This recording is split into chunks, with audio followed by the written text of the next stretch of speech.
What I'm about to tell you happened just 4 months ago, and I'm still trying to process how completely wrong I was about everything. My name is Patricia Williams.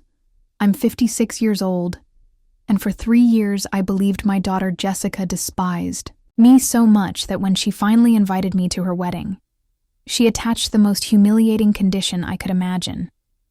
A condition so cruel that I almost didn't go. A condition that made me question whether my own daughter had any love left for me at all. A condition that seemed designed to publicly shame me in front of everyone we knew.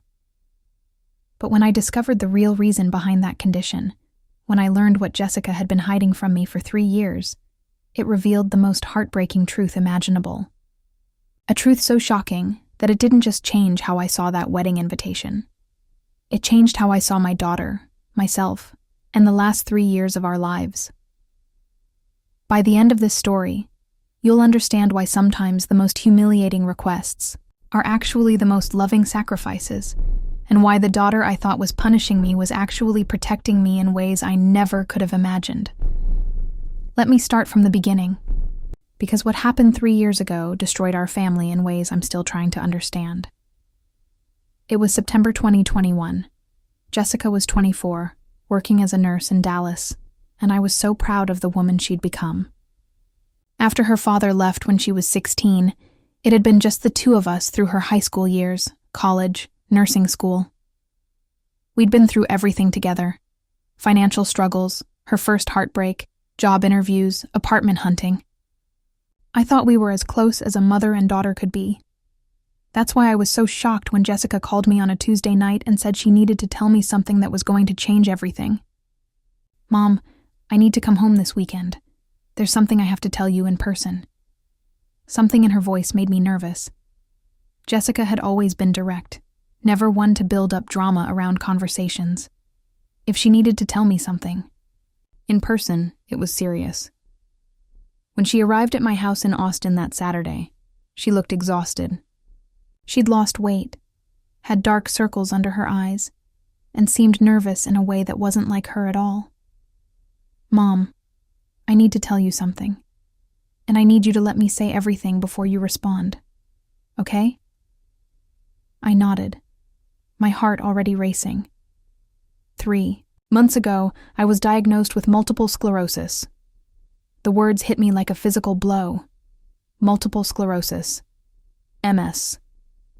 A chronic neurological disease that could affect everything from her mobility to her cognitive function to her ability to work as a nurse. Jessica, oh my God, how? When?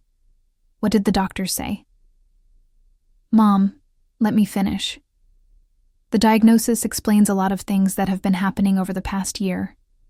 The fatigue I kept complaining about, the vision problems I thought were just from working long shifts, the numbness in my hands that I blamed on stress. I was trying to process what she was telling me while also watching my daughter's face for clues about how scared she was, how serious this was, what it meant for her future.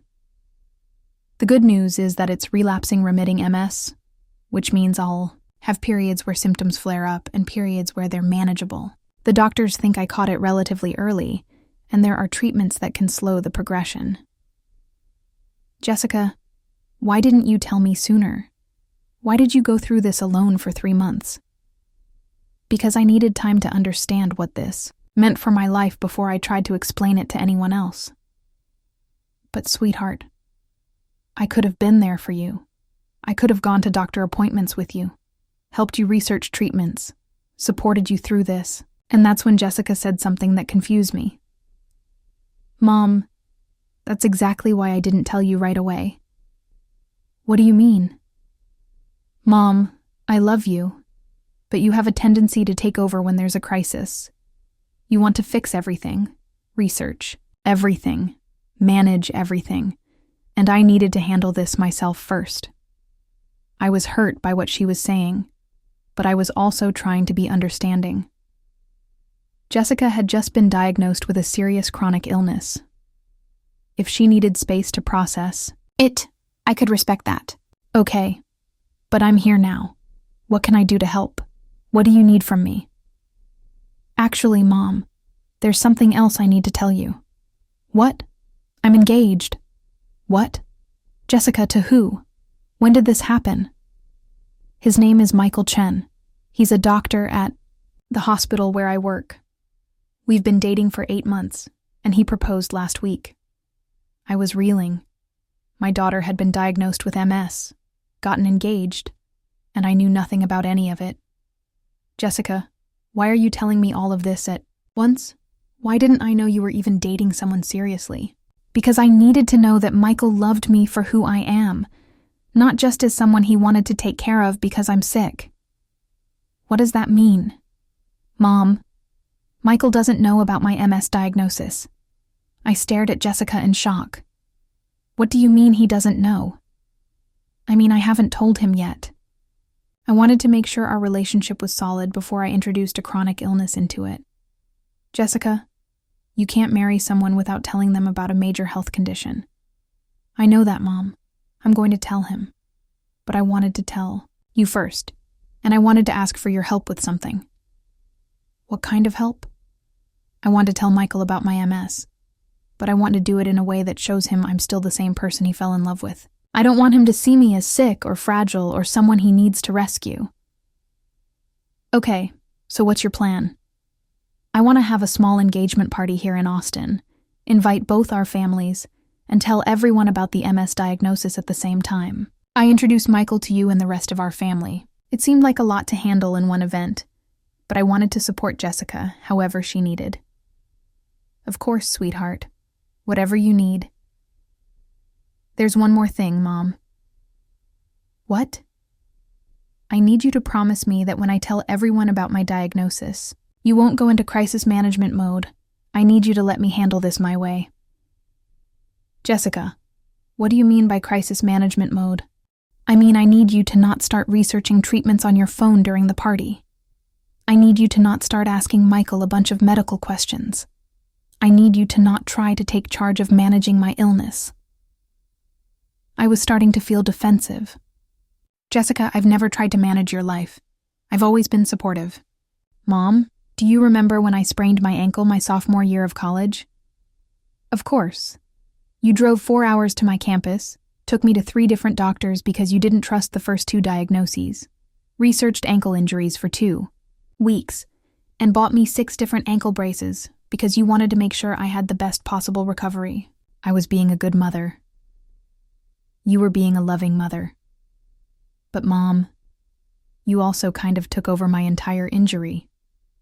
By the time you were done researching and managing everything, I felt like the ankle sprain was happening to you, not to me. I was quiet, trying to understand what Jessica was telling me. Mom, I know you want to help, but with MS, I need to be the one in charge of my treatment, my decisions, my life. I can't have you taking over this illness the way you took over my ankle sprain. Jessica, MS is a little more serious than a sprained ankle. Exactly. Which is why it's even more important that I maintain control over how it's handled. I promised Jessica that I would let her manage her MS diagnosis in her own way. And I meant it. I really thought I could respect her boundaries and support her, without taking over.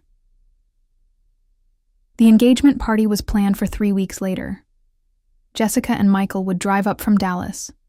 Michael would meet our family, and Jessica would share her diagnosis with everyone at once. But in those 3 weeks, I made a mistake that would destroy our relationship for the next 3 years. I started researching MS, not to take over Jessica's illness, but just to educate myself so I could be a better support to her. I wanted to understand what she was going through, what treatments were available, what her prognosis might be. At first, it was just basic research, reading about the different types of MS, learning about symptoms and treatment options, trying to understand what relapsing remitting MS meant for Jessica's future. But the more I read, the more worried I became. And the more worried I became, the more I researched. I spent hours every day reading medical journals, patient forums, treatment studies. I researched the best neurologists in Texas, the most promising new therapies, clinical trials that Jessica might be eligible for. I told myself I was just being prepared. I told myself that when Jessica was ready for my help, I'd have valuable information to share with her. But really, I was doing exactly what Jessica had asked me not to do. I was trying to manage her illness from a distance. The engagement party arrived, and Michael was wonderful. He was clearly head over heels for Jessica, treated her with respect and affection, and fit seamlessly into our family dynamic. I could see why Jessica had fallen for him. When Jessica announced her MS diagnosis to the group, Michael's reaction was exactly what you'd want from a partner. He was supportive, asked thoughtful questions about how he could help, and made it clear that the diagnosis didn't change how he felt about her or their future together. Everything was going perfectly until I made the mistake that would ruin everything. After Jessica finished explaining her diagnosis, Michael asked if there were any treatments that might help manage her symptoms.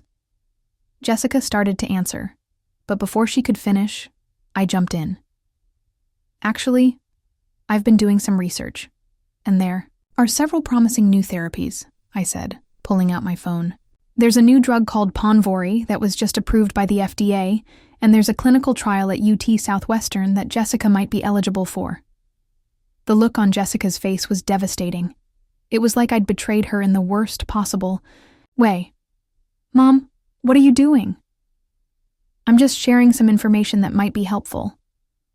Mom, you promised me you wouldn't do this. I'm not taking over anything. I'm just providing information. You've been researching my illness behind my back. For 3 weeks? I've been educating myself so I could be supportive. Jessica stood up from the table. Michael, can we go outside for a minute? They left the party, and I could see them through the window, having what looked like a serious conversation. When they came back inside, Jessica's eyes were red, and Michael looked uncomfortable. Mom, we're going back to Dallas tonight. Jessica, I'm sorry if I overstepped. I was just trying to help. You promised me you would let me handle this my way. You promised me you wouldn't try to manage my illness. And then you spent 3 weeks researching behind my back and ambushed me with information in front of my fiancé. I wasn't ambushing you. I was sharing information that could help you. Mom, you made me look like a child who doesn't understand her own medical condition. You made it seem like I need you to do research for me because I'm not capable of handling my own illness. That's not what I meant. It doesn't matter what you meant. What matters is what you did. And what you did was exactly what I asked you not to do. Jessica and Michael left that night. And that was the beginning of the end of our relationship. Over the next few months, Jessica gradually stopped calling me. When I called her, she was polite, but distant. When I tried to ask about her MS symptoms or treatment, she shut down the conversation. I sent her articles about MS research, information about support groups, recommendations for specialists. Every time I tried to help, Jessica pulled further away. 6 months after the engagement party, Jessica called me and said something that broke my heart. Mom, I think we need to take a break from our relationship. What do you mean? I mean, I need space from you. I need to manage my illness and plan my wedding without feeling like you're trying to control everything from the sidelines. Jessica, I'm not trying to control anything. I'm trying to support you. Your version of support feels like control to me. Every conversation we have turns into you trying to give me medical advice, or suggesting treatments, or asking questions about my symptoms that make me feel like you're monitoring my condition. I'm your mother. Of course I'm concerned about your health. I know you're concerned. But Mom, your concern is overwhelming me. I can't manage my illness and manage your anxiety about my illness at the same time. So what are you saying? I'm saying I need you to step back. I need to handle this my own way, without input from you. For how long? I don't know. Until I figure out how to have a relationship with you that doesn't revolve around my medical condition. That was 3 years ago. 3 years of minimal contact, superficial conversations, and the gradual realization that I'd lost my daughter by trying too hard to help her. Jessica got married 2 years ago in a small ceremony in Dallas. I wasn't invited. She told me about it after the fact in a brief phone call, where she explained that she'd wanted a small, intimate wedding without any family drama. I was devastated. I'd missed my only daughter's wedding because I'd been too pushy about her medical care. For the past 3 years, Jessica and I have talked maybe once every few months. Brief, polite conversations where she updates me on her job and I tell her about my life. But we never discuss her health, her marriage, or our relationship. I've spent 3 years believing that I'd destroyed our relationship by being an overbearing mother who couldn't respect her adult daughter's boundaries. I've been to therapy, read books about helicopter parenting, and worked on understanding why my desire to help had been so harmful to Jessica. I thought that was the end of our story. That I'd permanently damaged our relationship and would spend the rest of my life regretting how I'd handled Jessica's diagnosis. But 4 months ago, everything changed. I received an invitation in the mail that I wasn't expecting. It was an invitation to Jessica's second wedding. At first, I was confused. Jessica was already married to Michael. Why was she having another wedding? Then, I read the invitation more carefully. It wasn't a second wedding to a different person. It was a vow renewal ceremony with Michael, celebrating their second anniversary. But there was a note attached to the invitation that made my heart sink. Mom, I'd like to invite you to our vow renewal ceremony. However, I need to ask something of you that might be difficult. I need you to attend as a regular guest, not as the mother of the bride. I need you to sit with the other guests, not in the front row. I need you to let me and Michael handle all the planning and logistics without offering input or suggestions. Most importantly, I need you to promise that you won't use this event as an opportunity to discuss my health or ask questions about my medical care. If you can agree to these conditions, I'd love to have you there. If you can't, I understand. And there will be no hard feelings. I read that note 5 times, each time feeling more humiliated than the last. Jessica was inviting me to her vow renewal, but only if I agreed to basically pretend I wasn't her mother. I couldn't sit in the front row where mothers traditionally sit. I couldn't offer help with planning. I couldn't even ask about her health. It felt like the most public humiliation imaginable, being relegated to the status of a distant relative or family friend at my own daughter's celebration. My first instinct was to decline the invitation. The conditions were so humiliating that I wasn't sure I could endure them. What would people think when they saw the mother of the bride sitting in the back with the regular guests? How would I explain why I wasn't involved in any of the planning or logistics? But then I thought about the alternative. If I didn't go, I'd miss another important moment in Jessica's life. I'd confirm her belief that I couldn't respect her boundaries. I'd probably lose what little relationship we had left. So I swallowed my pride and called Jessica. I got your invitation, I said. And I accept your conditions. I'll attend as a regular guest. Mom, are you sure? I know it's not ideal. Jessica, I just want to be there. If being there means sitting in the back and keeping my mouth shut, then that's what I'll do. Thank you, Mom. That means a lot to me. The vow renewal was planned for October at a small venue in Dallas. I bought a dress that wouldn't stand out, made my own hotel arrangements, and prepared myself for what I assumed would be an afternoon of quiet humiliation. But when I arrived at the venue that Saturday, something unexpected happened. As I was looking for a seat in the back section, a woman I didn't recognize approached me. Are you Patricia? Jessica's mom? Yes, I am. I'm Dr. Sarah Martinez, Jessica's neurologist. I'm so glad to finally meet you. Nice to meet you too. Jessica talks about you all the time. She's told me so much about how supportive you've been throughout her journey with MS. I was confused. Supportive? Jessica had told me I was overwhelming and controlling. I think there might be some misunderstanding, I said. Jessica and I haven't been very close over the past few years. Dr. Martinez looked surprised. Really? That's strange, because Jessica always speaks so highly of you. She's constantly telling me about how much research you've done to understand her condition, how many articles you send her about new treatments, how invested you are in her care. She told you about my research? Of course. Jessica says you're one of the most informed family members she's ever encountered. She actually brought some of your research to our appointments and asked me to review it with her. I was stunned. She did. Oh, yes.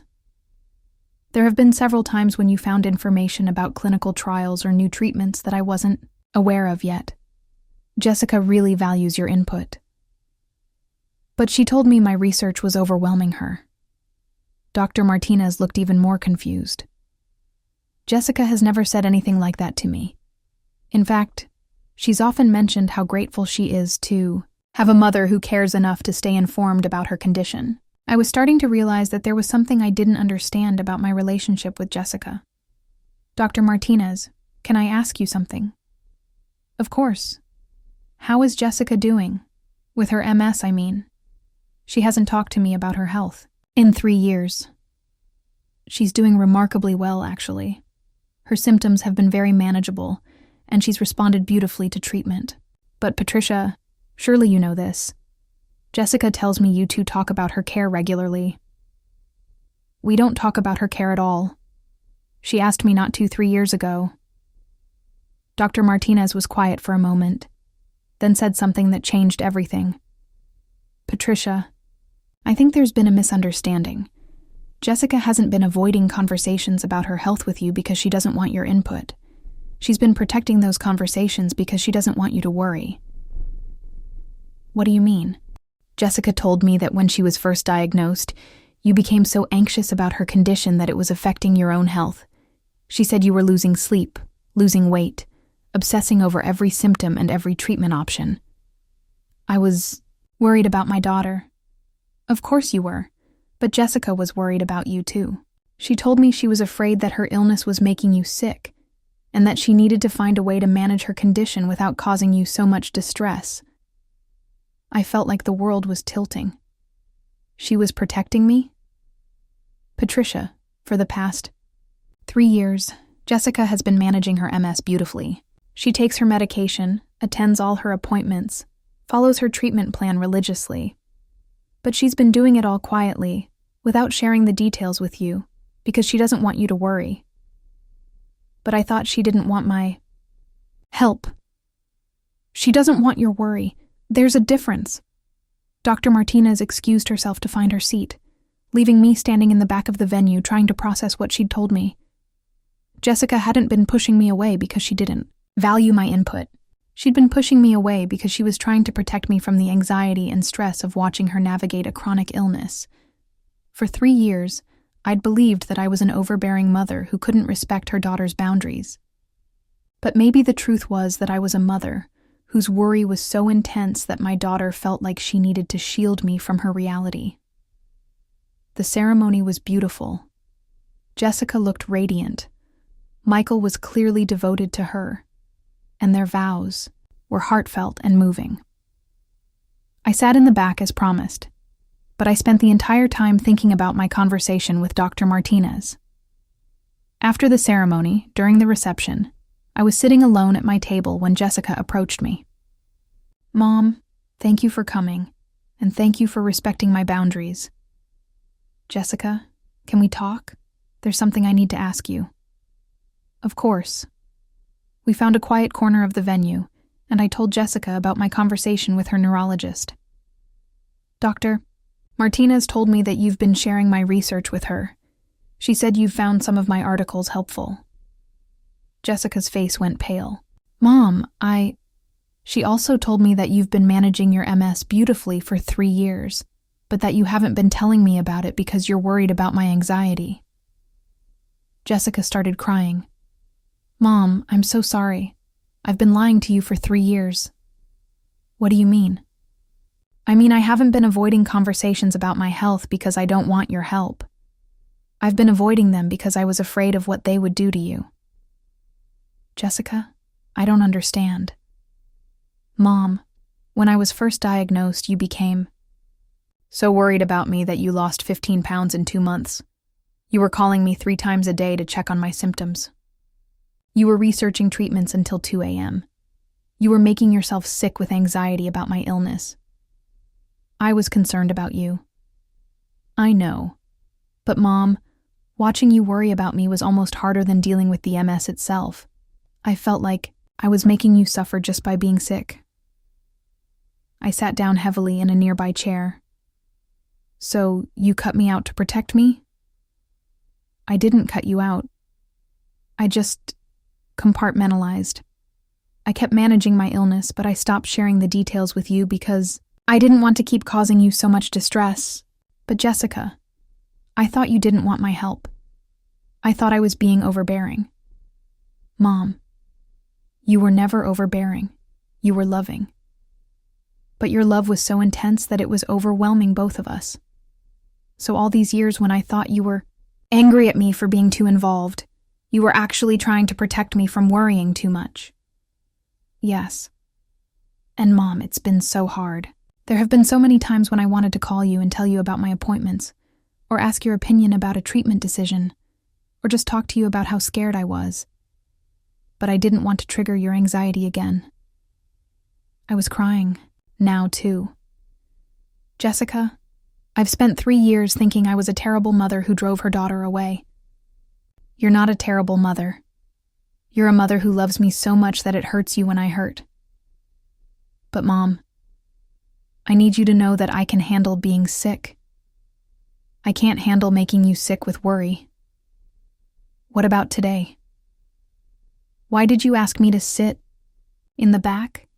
To not offer input? To not discuss your health? Jessica wiped her eyes. Because I wanted to see if we could have one day together where you could enjoy a happy moment in my life without it being overshadowed by worry about my condition. And the humiliating conditions? Mom, they weren't meant to be humiliating. They were meant to be liberating. I wanted to see if you could just be my mom at a celebration, not my mom who's managing my chronic illness. I looked around the reception, venue, at Jessica's friends and Michael's family celebrating this couple's love and commitment.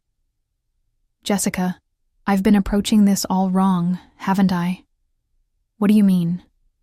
I've been treating your MS like a crisis that needs to be managed instead of treating it like a condition that you're living with successfully. Yes.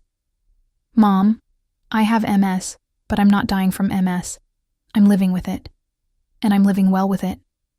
But I need to be able to share that life with you without feeling like every conversation is going to turn into a medical consultation. What do you need from me? I need you to trust that I can handle my illness. I need you to believe that when I need your help or your research or your input, I'll ask for it. And I need you to be able to celebrate good things in my life without immediately worrying about how my health might affect them. Can you forgive me for the past 3 years? Mom, there's nothing to forgive. You've been loving me the only way you knew how. I just need you to love me a little differently. How? Trust me more. Worry about me less. And when I do want to talk about my health, listen without immediately trying to fix everything. That was 4 months ago. Jessica and I have been rebuilding our relationship based on a completely different understanding of what happened between us. I'm learning to see Jessica's MS as part of her life, rather than as a threat to her life. I still do research occasionally, but I only share it when Jessica asks for my input. I still worry about her, but I try to keep that worry to myself unless she specifically wants to discuss something health-related. Most importantly, I'm learning to see Jessica as a competent adult who happens to have a chronic illness, rather than as a sick person who needs constant management and protection. Jessica, for her part, has been sharing more about her life with me. She tells me about her work, her marriage, her hobbies, and yes, occasionally her health. But our conversations are balanced now, covering all aspects of her life, rather than being dominated by medical concerns. Last month, Jessica called me with some news. Mom, I wanted to tell you something. What's that? Michael and I are thinking about having a baby. My first instinct was to launch into questions about how pregnancy might affect her MS, what precautions she'd need to take, whether her medications were safe during pregnancy. But I caught myself. That's wonderful, sweetheart. How are you feeling about it? I'm excited and a little nervous. There are some things I'll need to discuss with my neurologist about managing MS during pregnancy, but overall, I'm really looking forward to starting a family. If you want to talk through any of the medical considerations, I'm happy to listen. But if you'd rather handle that with your doctors, that's fine too. Actually, Mom, I'd love your input. Could you do some research on MS and pregnancy? I trust your ability to find reliable information. Of course. I'd be honored to help. It was the first time in 4 years that Jessica had specifically asked for my help with something related to her health. And it felt completely different from my previous research, because this time I was doing it at her request, as her partner in managing her condition rather than as someone trying to manage it for her. Here's what I learned from this experience. Sometimes the most loving thing you can do for someone is to step back and let them handle their own challenges. Sometimes protecting someone means protecting yourself from worry, so much that it doesn't become an additional burden for them to carry. For 3 years, I thought Jessica had pushed me away because I was too involved in her illness. The truth was that she'd created distance because my involvement was so emotionally intense that it was adding to her stress rather than relieving it. Jessica didn't need me to manage her MS. She needed me to trust her to manage it herself, and to be available for support when she asked for it. The humiliating conditions Jessica attached to her vow renewal invitation weren't meant to punish me. They were meant to give us both the experience of being together at a celebration without the shadow of worry and medical management hanging over us. And it worked. That day at her vow renewal, I got to see Jessica as the healthy, happy, successful woman she is, rather than as the sick person I'd been worried she was becoming. Have you ever loved someone so intensely that your love became a burden to them? Have you ever tried to help someone in ways that actually made their situation harder rather than easier? The story I've told you today could have been prevented if I'd understood earlier that sometimes the most supportive thing you can do is to step back and trust the person you love to handle their own challenges. Jessica never needed me to research her illness, find her doctors, or manage her care. She needed me to believe in her ability to do those things herself, and to be there when she specifically asked for help. But I'm human, and humans struggle with watching the people they love face difficulties without trying to fix everything. My desire to help Jessica came from a place of genuine love and concern. It just took me 4 years to learn how to express that love in ways that supported her rather than overwhelmed her. If you're watching this, and you have someone in your life who's dealing with a chronic illness, a difficult situation, or any kind of ongoing challenge, I want you to consider that they might need your trust more than they need your management. Consider that they might need you to believe in their competence more than they need you to solve their problems. Consider that they might need you to worry less so that they can share more. Most importantly, consider that sometimes the conditions that seem humiliating or hurtful are actually requests for a different kind of relationship, one based on respect, for autonomy, rather than protective control. Jessica and I lost 3 years because I couldn't figure out how to love her without trying to fix her. But we found our way back to each other when I learned that the most loving thing I could do was to trust her strength rather than focus on her vulnerability. The invitation to her vow renewal wasn't a humiliation. It was an opportunity to be her mother in a new way, one that honored both my love for her and her capability to live her own life well. And that opportunity led to the strongest, healthiest relationship we've ever had. If this story made you think about someone in your life who might need your trust more than your worry, someone who might need your support more than your management, someone who might need you to step back so they can step forward, I hope you'll consider taking that step. Share this video with someone who needs to hear about the difference between loving support and loving control. Leave a comment telling me about a time when you had to learn to love someone differently than you thought they needed. Subscribe if stories about family, love, and learning to support each other in healthier ways matter to you. Your support helps me share more stories like this one. Remember, Sometimes the most humiliating requests are actually the most loving opportunities. Sometimes stepping back is the most supportive thing you can do. And sometimes trusting someone to handle their own challenges is the greatest gift you can give them. Thank you for listening to my story. Thank you for caring about families that find their way back to each other through understanding and respect. Love isn't about fixing everything for the people you care about. Love is about believing in their ability to fix things for themselves and being there when they ask for your help. It took me 4 years to learn that lesson, but it was worth every humbling moment to get my daughter back.